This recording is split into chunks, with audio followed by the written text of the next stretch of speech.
It's so interesting to me to see Democrats who once disparaged, who ignored the violence, I should say, all of a sudden caring about it. But let's not forget what they said previously. Speaker Nancy Pelosi downplaying the violence rocking U.S. cities, ignorantly saying people will do what they do.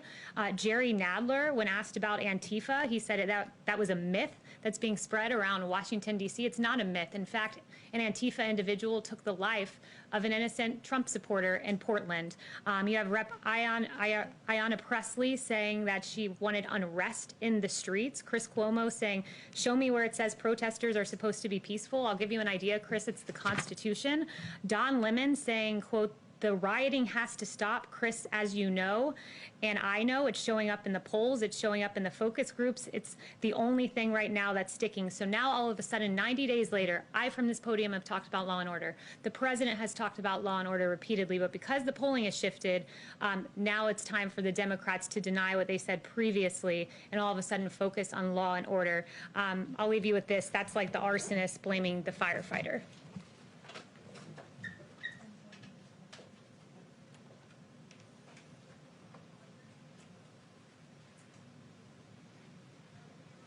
So here's Kamala Harris telling Stephen Colbert or whatever his name is, how this is going to basically continue. No effort to dissuade people from engaging in violence in the streets whatsoever. Check this out.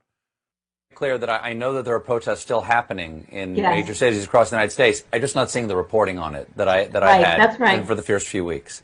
That's right. But they're not going to stop. They're not going to stop. And they're not, this is a movement, I'm telling you. They're not going to stop. And everyone beware, because they're not going to stop. They're not going to stop before Election Day in November, and they're not going to stop after Election Day.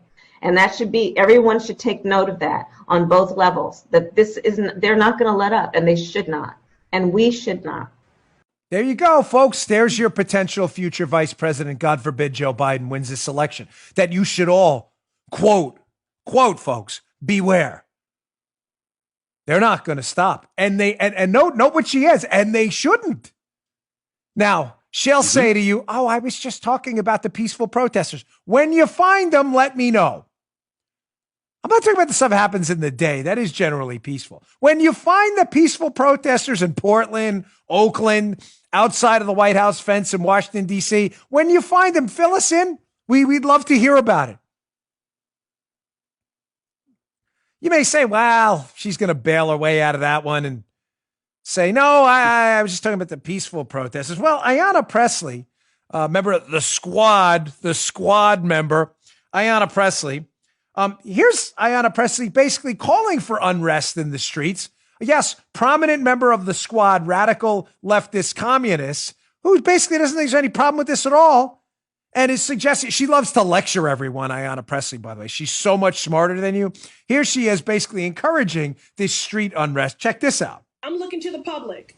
You know, this is as much about public outcry and organizing and mobilizing and applying pressure so that this GOP-led Senate and that these governors that continue to carry water for this administration, putting the American peoples in harm's way, turning a deaf ear to the needs of our families and our communities, hold them accountable. Well, make the phone call, send the email, show up. You know, there needs to be unrest in the streets for as long as there's unrest in our lives. And unfortunately, there's plenty to go around.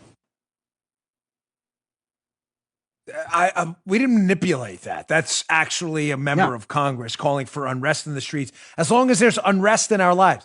She is a well-paid, glorified by the mainstream media, member of the squad in Congress. And there's unrest in your lives, unlike people who actually work for a living and are struggling right now to get through this plague and the economic unrest. But we're worried about you. There it is. Again, all on tape. This is a manipulated media. It's all on tape for you to see. All of it.